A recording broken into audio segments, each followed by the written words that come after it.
Hello and welcome to Let's Talk Azure podcast with your host Sam Foote. And Anne Armstrong. If you're new here, we're a pair of Azure and Microsoft 365 focused IT security professionals. It's episode 26 of season 6. Sam and I had a discussion around classifying data using Purview sensitivity labels, a mechanism to help identify the importance or sensitivity of data using metadata and content marking. Here are a few things we covered. Why is it important to classify data? How can Purview help? How did you get started? And how is it licensed? We've noticed that a large number of you aren't subscribed. If you do enjoy our podcast, please do consider subscribing.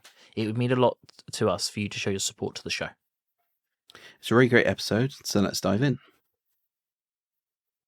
Hey Alan, how are you this week? Hey Sam, not doing too bad. How are you? Yeah, not doing too bad. It's been an interesting week, I would say. Well, interesting, like 2 weeks, I think, actually, to be honest with you. Do you think there's like some sort of, DNS administrator shortage at the moment in the world? It feels like it, doesn't it? I'm thinking this is my, I haven't shared this at all in just my, troll gut reaction. Have they outsourced DNS to some sort of DNS agent, do you think? I mean, using a Copilot for DNS? Copilot. DNS Copilot. I don't even know if that's a thing. It probably is, to be totally honest with you. Yeah, it's funny because, AWS derped, and then Microsoft and Azure derped in a very similar way, really, and it's like they both wanted to be part of the same club. Yeah, it's the AWS one was interesting because, in effect, they were saying, like, I suppose it is the same as Microsoft, but in that it was just one data center that looks after their DNS, and that part went down, sort of thing. And again, it's the same for front door. I mean, that is everywhere, and I think that was the issue a couple of days ago, or yesterday, or a couple of days ago. But yeah, it's really interesting that it was in it because in effect it specified one data center that was having issues rather than the service being across the board. And that's what I thought was weird, because when I looked at like the AWS outage, it was like, yeah, we're having issues with US East 1, and I'm like, okay, cool. And then there were all these UK companies that were having issues, and I'm thinking like some of these companies and SaaS solutions, my gut would be that they would have like data sovereignty and governance in place where that like some things that just wouldn't be like hosted in US East 1, right? But it was like it seemed to knock out CloudFront, their content delivery network, right? But that's a global service, and you think, well, how can a botched change in one zone cause an issue with a global product, right? So I don't know the ins and outs of it, but it is just interesting how it's some of these layers of these hyperscalers, there just is still single points of failure, isn't there? And I suppose we don't really know how these things are architected, do we? And I don't really want this to be a doomsday sort of episode, because they do have really good uptime metrics and historical uptime metrics, right? But from both camps. But it is interesting, isn't it, when you see these types of outages happen, and it's like it's always just under this label of DNS, it seems, right? Well, it has been, for the past couple of days. I mean, I don't know if we've had confirmation whether it was a change that caused the issue and things like that. I've not looked into it that far, but if like you said, if you've got two content delivery networks in effect, Azure Front Door and the CloudFront from AWS, is it that, or is it that something was the DNS poisoned or something to cause the issue, and that's why they've been able to take them down? Is it actually an attack rather than being a config change? Or is it a standard in DNS that is changed and they had to make the change to meet new compliances or something, and it's just absolutely destroyed the thing. I don't know. I haven't heard any sniffs of incident or anything like that, or malicious like intent. But whether it was malicious or not, whether it's one person, a team, or let's call it one service that can take down these supposedly global solutions, right? You do have this single point of failure. It doesn't matter if like you say, it was like a software upgrade gone wrong, or an upgraded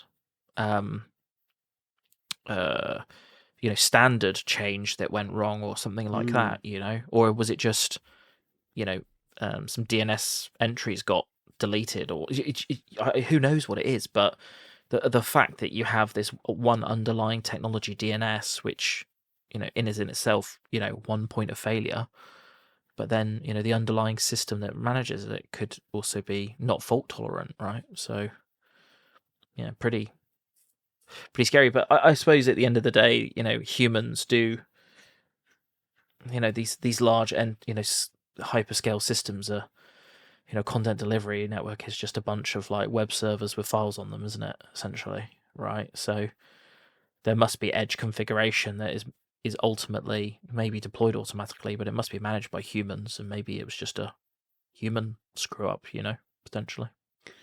Yeah, maybe. Because the other thing as well is it takes them a while to come back online. That's what I noticed. It feels like it's DNS replication that's like the issue at that point, because it slowly it slowly disappears and it slowly comes back. Yeah, and it's like the Azure one this week. I started to get messages from people saying, "Oh, Azure portal's down," and I was still in my I was still in my dev tenant, like none the wiser until I got those messages, and I didn't actually see any type of outage like in actual Azure. But is that because I've got more aggressive DNS caching? Who knows what the reason for that is? So. And I'm not saying it didn't happen; it definitely did happen. But I'm just saying that it's just weird how it sort of proliferates through different groups of people, and it's just ultimately so complex, isn't it? So we can never really know, and no, exactly. But I was in the middle of a change window with a customer at the time. Like, oh, this isn't saving. Like what? Doing some DLP config, and then I couldn't do it, and then a member of the team could then do it for a bit, and then they couldn't, and then we had to leave it to today to finish. It was nothing crazy, it wasn't. It was okay to run it over a couple of days. But when like your web interface is working, but you're like your cross-site like requests aren't, it's like half of it is working and half of it isn't, at the same time, and then you don't get the right refresh data. It's very confusing, isn't it? Well, somebody that was messaging me said that they're doing some testing in a test tenant, and they had just scaled up their SCUs for Security Copilot to 20. Oh my god! And then they could obviously downscale them, and or use the service, use them at that point. But I think he was able to get in eventually, sort of thing. But like, so not refresh, staying up late. I think he was trying to try the APIs to see if it was another endpoint, but. Maybe that was maybe it wasn't an outage at all. Maybe it was a money grab. They detected all these SCUs firing up, and they're like, "Whoa, best capture this revenue." So no, I'm just messing. Right.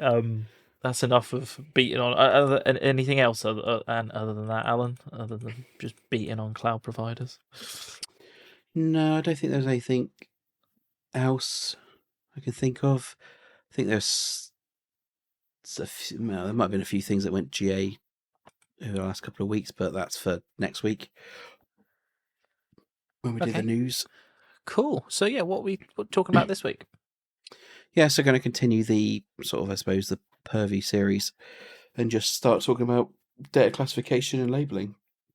I think we've done it previously, but it's probably worth just bringing up now what bring it back into focus, as we're obviously doing Purview series at the moment. Well, I am, and just do a refresher on it, really. Okay, cool. Yeah. So should we just start off with sort of I'll call it well, it's not really the basics, but yeah, let's talk about the basics. What is data classification, and why is it important? Yeah, so data classification, in effect, I suppose, as it sounds, is classifying data, determining on different levels of sensitivity in some way.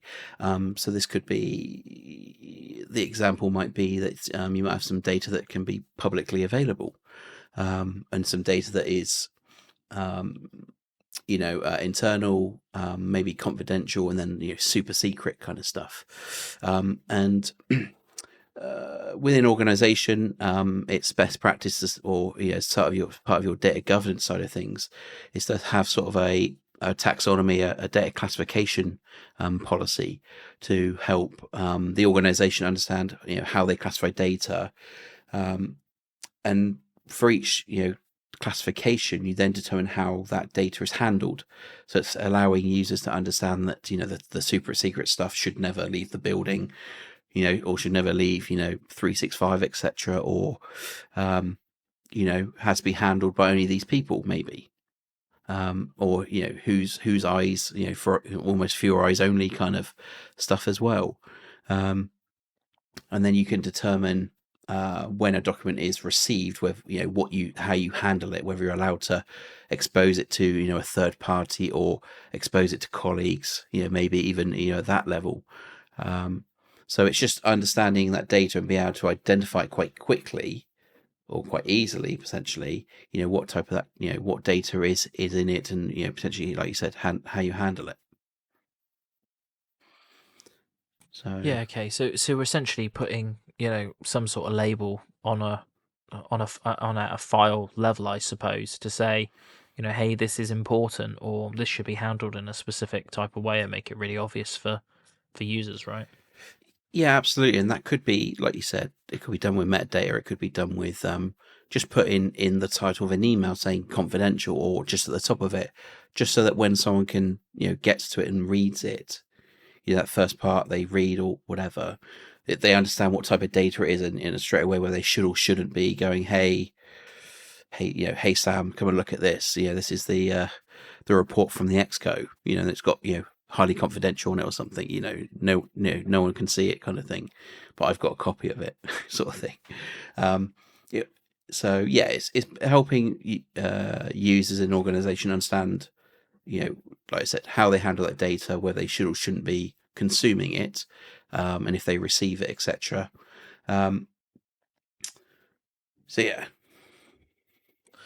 Okay, yeah. So can you talk us through sort of how Purview helps actually with data classification? Yeah, so Purview's had sort of a classification, or the classification technology, for some time. It's had various names. I can't remember its original, or the product they bought. I think it was something Islands, from what I remember. When they in effect bought that solution, but in effect initially it used to be called Azure Information Protection, and then merged into Purview Information Protection. So Purview Information Protection allows you to add these classifications to documents and emails, and they can be used in some of the various other technology, which we'll talk about later. But in essence, in Outlook, in Office applications, they've now got a built-in button on the ribbon, or at the top of the document, that specifies that you can choose a classification, or will present to you the classification. So that's how Purview, in effect, can start to do, I suppose in the quickest ways, to label documents. There's various other sort of features, functionality around those labels.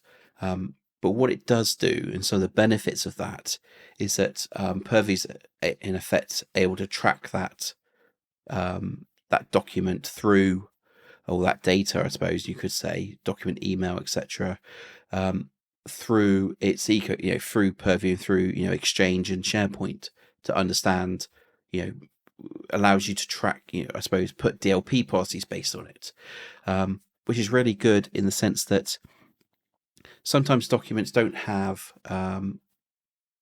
it doesn't have the right, the context of the data is very difficult to maybe track. Not track, but identify, I think is the right word. So, it might not be as simple as it's got a credit card in it, it's got a UK passport in it, a US social security number. Those things should be classified as confidential, etc. But you might have a project or an email that you don't want anyone else to see apart from Exco, which has nothing that is easily identified, if that makes sense. So where a user manually tags that type of email or labels it with a classification, we can then track that in DLP and things like that to say, hey, these types of documents aren't allowed to leave the organization or aren't allowed to be shared, or or isn't allowed to be shared with this group of people inside the organization. So it adds us more context to the data that is being in transit, being stored in SharePoint, etc. To be able to, like I said, track it and prevent it leaving the organization if needed. So that's how I guess Purview can kind of start helping with that. And there is a lot of, I suppose, features around it. So I suppose the example is it can be used to do some encryption and content marking, and do some stuff around SharePoint, Office apps, third-party tooling with some of the other technology. And like I said, I did sort of say about Purview being able to use it, but there are some other Defender products that can also use its classification to help enrich some of the other areas as well. Okay, yeah, no, that's really good. Can you actually take us through some of those features to help protect the underlying data? Yeah, sure.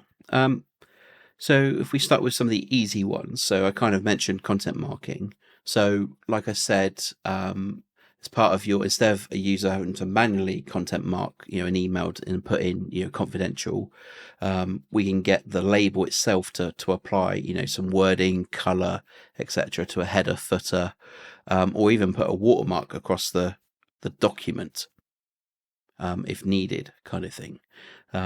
One to help that if someone tries to take a screenshot of it, it shows that it's it's a confidential document. I think also Microsoft have actually added in some things around that. It dynamically adds. You can actually dynamically add the username as the watermark. So if it does get screen grabbed, they know where it came from. Not tried that out yet. So that's first part of it, and we'll kind of talk about Purview side of things. The second part of the label is that you can use encryption. So Azure rights management, in effect, from the back end. This allows you to, as it sounds, encrypt it, but in effect allows you to add an RBAC model onto the file itself. So it allows you to say this distribution group or this domain is allowed to open it, read it, contribute to it, but can't print it or forward it on or screen grab it. So it has got some of those controls as well, and there's 4 or 5. In fact, I think there's even more now with that. But in effect, for each sort of user group or subset, there you can specify what they can and can't do. So it might be, like I said, with the say a letter from Exco, maybe the Exco team are able to modify and update it, but when it gets released, it's not it's not allowed to be printed. A user can read it, but they can't screen grab it. I mean, it's not going to stop someone taking a picture of it, of course, but okay, that's to the extremes in some scenarios. But it's not it's not easy necessarily to do anything on the PC to grab capture that data there. Same thing with copy and paste, not being allowed to copy and paste anything off that file. So I think that's really powerful. And one question we always get around that is that when using with third parties, outside your organization, what's that experience? And that's, I think it's fair to say, isn't it, Sam, that's it's not necessarily hit and miss, but there's different experiences depending on where the email's going to. So the example is that if someone is on Office 365 already and has got a Microsoft tenant, so you're sending an email to another organization that's on 365, when they launch Outlook, or when they open up the email in Outlook as an example, it will do in the back end an authentication to prove that it is you, and you've been allowed to open this this document or email. And then in effect it will self sort of authenticate and then unlock it for you to read within the Outlook client. So from your perspective, it doesn't really look any different.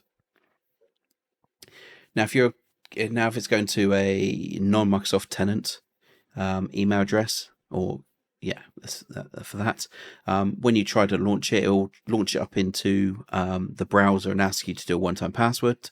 So it'll send a code to your email, prove that it is you, and then open up in the browser. So you'll be able to see the email, you'll be able to reply from it, and go from there. So it's still all secure from that side. And generally, when you look at secure email scenarios there where it's encrypted, because previously, I think in a past life, probably 10 years ago, Cisco Secure Email, I think is what it was called.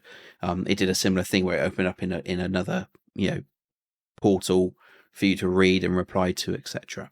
So it's a similar experience there, with maybe a better experience where you are on Google or Gmail. I can't remember what the other one is. Gmail, and obviously a Microsoft account, be that personal Outlook account, or a corporate, a work or school account. So that's very powerful in itself to start doing that. The labels can extend into SharePoint protections. So you can specify a default label on a SharePoint site, and where a file is not encrypted or tagged, when it leaves that SharePoint site, it is then applied a label from that site. So you can always set a default one there. As I said, content marking or content or the labeling is done in Office apps across the different platforms. So you can do it on Office on the web, and then Windows, Mac OS, iOS, and Android. And again, works in Word, Excel, PowerPoint, and Outlook.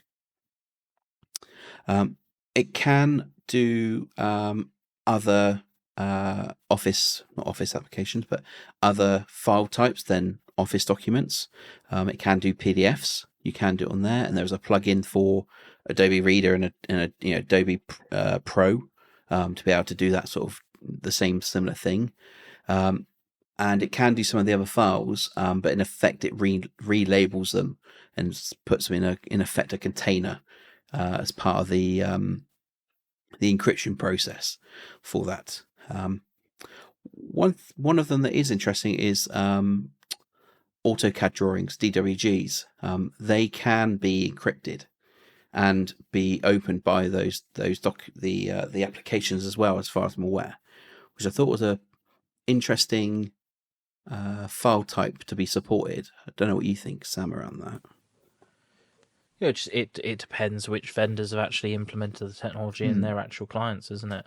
It is available to them. But yeah, I can. That doesn't really surprise me, because that format is very well established, and that must have come up a lot. So yeah, I assume they just got that pushed through. Yeah, and I guess it's potentially drawings of buildings or products, isn't it? I suppose so. It's probably a lot of intellectual property that they want to protect. Yeah, and on the fly zipping and unzipping wouldn't work because they're pretty big as well.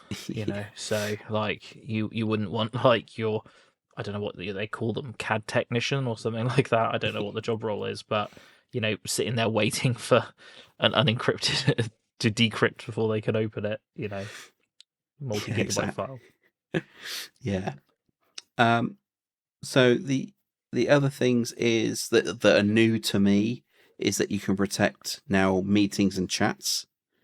So now you can add encryption to the invites and to the responses.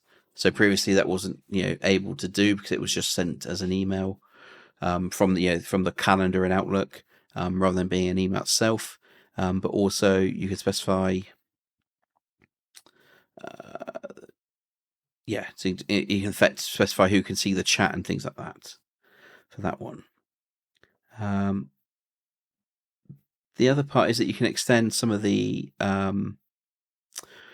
privacy settings and external access. So using those labels, you can specify whether who can access a SharePoint site, etc. User access, external sharing permissions, as well as whether they can be accessed from an unmanaged device. So you can do that from a channel in Teams and things like that. So again, like you said, or briefly said, Sam, depending on the third-party apps and services, if they adopt the information protection SDK, they can add in the protection to be able to read or to, apply labels to documents in their own applications. So that's good as well. That it's not just limited to just Microsoft.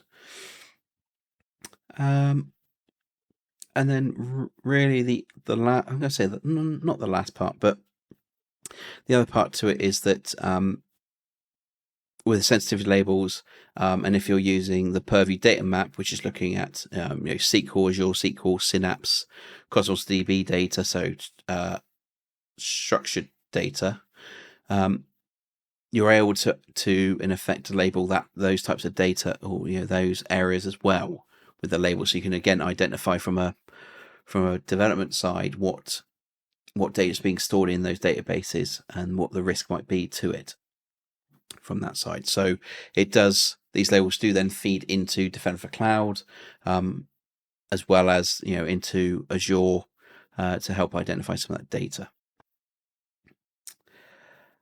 And then probably the more recent one is that because we've got stuff encrypted and things like that, and whether user is allowed or not allowed to read data that are classified, we can allow, it helps prevent Microsoft 365 Copilot being able to read those files. So, where we have users attempting to maybe try and find some information that they shouldn't have access to, because in effect we've got that RBAC on the file level, they're not able to consume that data there or get Copilot to read it to then present it back or find it from that side.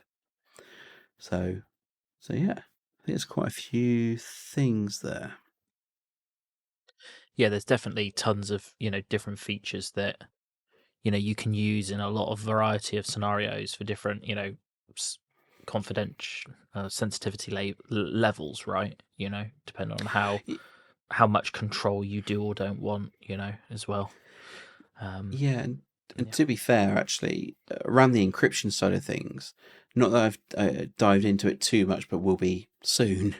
But in effect, you're able to track that document, potentially of all the logins to it, or people trying to open it, because in effect, it's it has to, the file when it's open, you have to authenticate back to the tenant, that it's been encrypted with, to validate whether you still have access. So, the example is that if a user leaving the organization takes a load of files and then their account gets disabled, they then don't have access to those files anymore. They have them, but they can't open them, which I think is very powerful. So it doesn't really matter if the data leaks at that point, because it doesn't matter where it resides. The RBAC model is on the file itself, wherever it sits or resides. And then if somebody does exfiltrate some data and they still do have access to their account, can we then see where those files are being opened to, and say, hey, this isn't being opened on like a managed device at that point? I've not fully, as far as I'm aware, you're able to see sort of the location potentially, not necessarily pinpointed, but the country it might be coming from. But you can also see when if it's been leaked potentially, and that it's been attempted to be opened by somebody because they've tried to authenticate and then got it denied. So you should, in theory, see all the blocks as well Yeah, So, exactly. so it's almost like a not pre-warning, but you get an indication if it, if something's been leaked and if someone's attempted to open it, that it is, in effect leaked from that point. But all along this, or aside this, you can also revoke the file, the encryption, as well, even if if it's remote. So when they next check in, whenever it gets launched again, it will then know that it will basically disable itself and say Nice. the keys have been revoked. Okay, really good. Yeah. So, can you sort of give us some tips on how you can get started? Yeah, sure. So it's probably fair to say it's not necessarily that difficult to get started with the actually creating the labels themselves in Purview.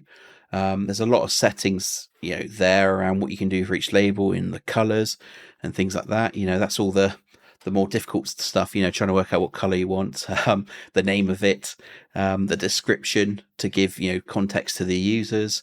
But really, probably the more difficult part is probably understanding what your classifications want to be. And best practice is to try and keep it as simple as possible.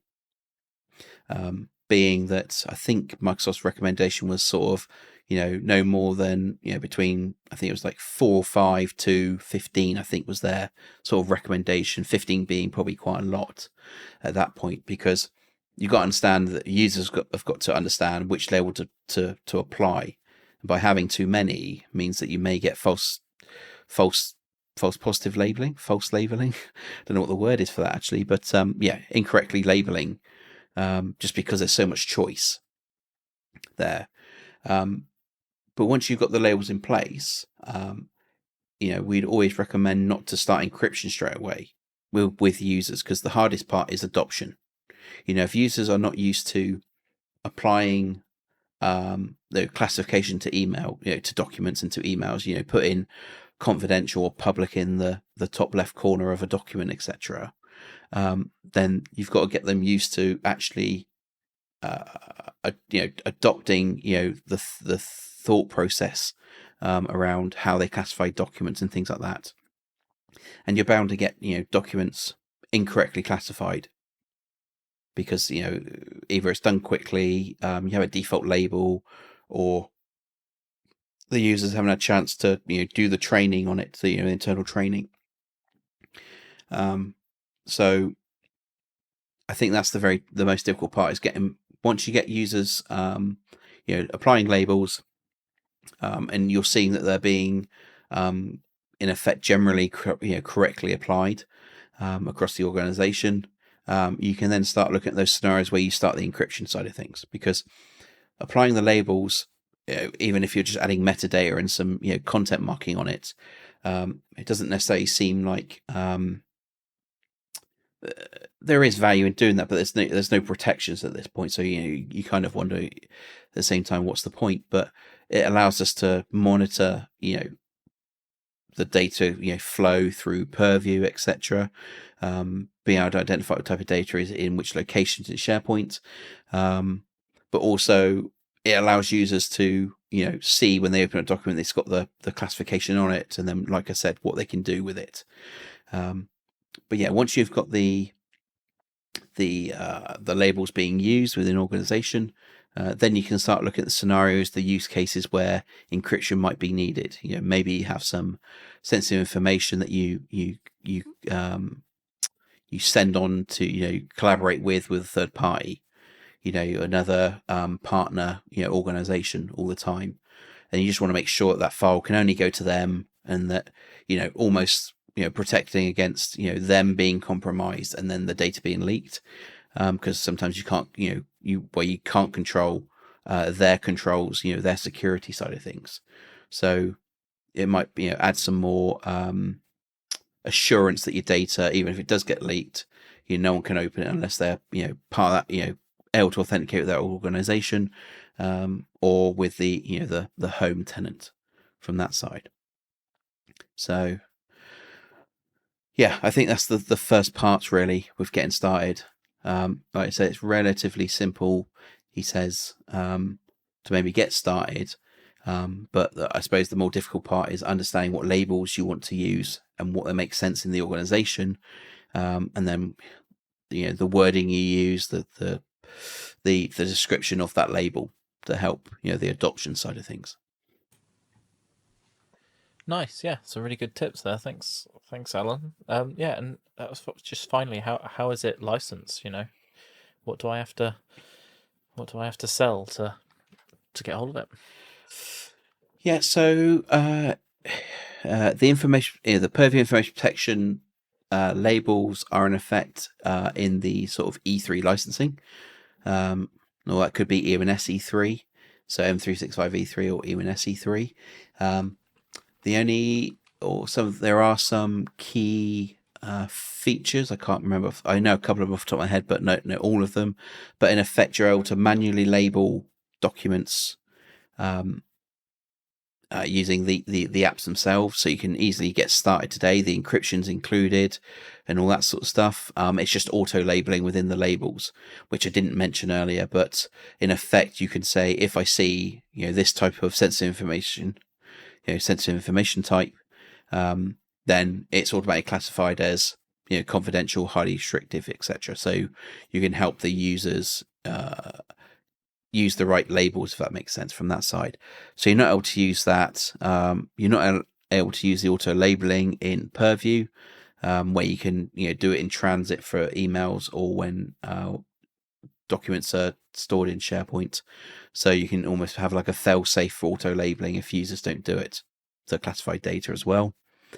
I think there's a couple of other features, but I can't remember off the top of my head. But they are included in the even SE5 or M365 E5 compliance or Purview Suite, I think, as it's now called. Because I did see recently as well, Sam, because I think we were talking about this the other day, that the Purview Suite and Defender Suite is actually labeled for the E3 add-ons as well, not just Business Premium. So okay, yeah, they've fully renamed them. Yeah, to both sides. Yeah, I did see that.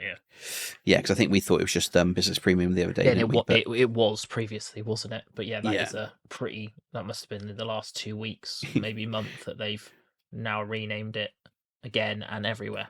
If that makes sense. Yeah.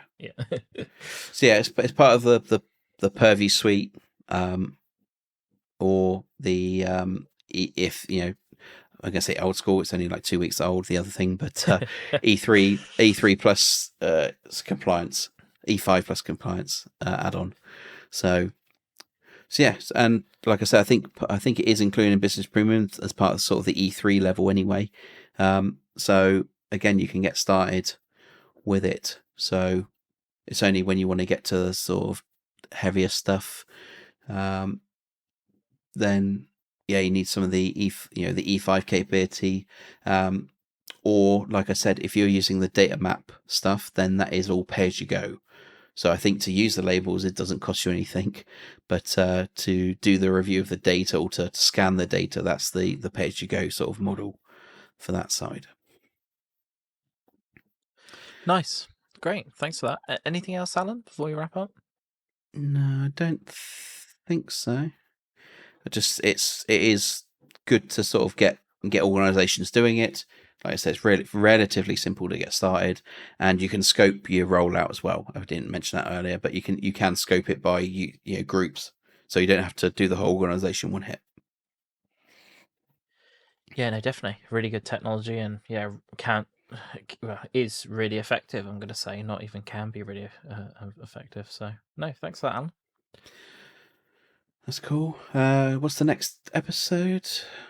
We're coming to the end of the month, so yeah, next week's episode will be October's news. So we'll round up all the latest news across, Defender XDR, Purview, Entra, Azure. Anything I've missed? No. Intune. Intune, sorry. Yeah. How could I forget Intune? Anyway, yeah. So yeah, that'll be next week's episode. Yeah, we're only 3 weeks away from Ignite as well. Oh yeah. Excellent. Really exciting. Cool. Did you enjoy this episode? If so, please do consider leaving us a review on Apple or Spotify. This really helps us reach out to more people like yourselves. If you do have any specific feedback or suggestions, we have a link in our show notes to get in contact. Yeah, and if you've made it this far, thanks ever so much for listening. We'll catch you on the next one. Yep, thanks all.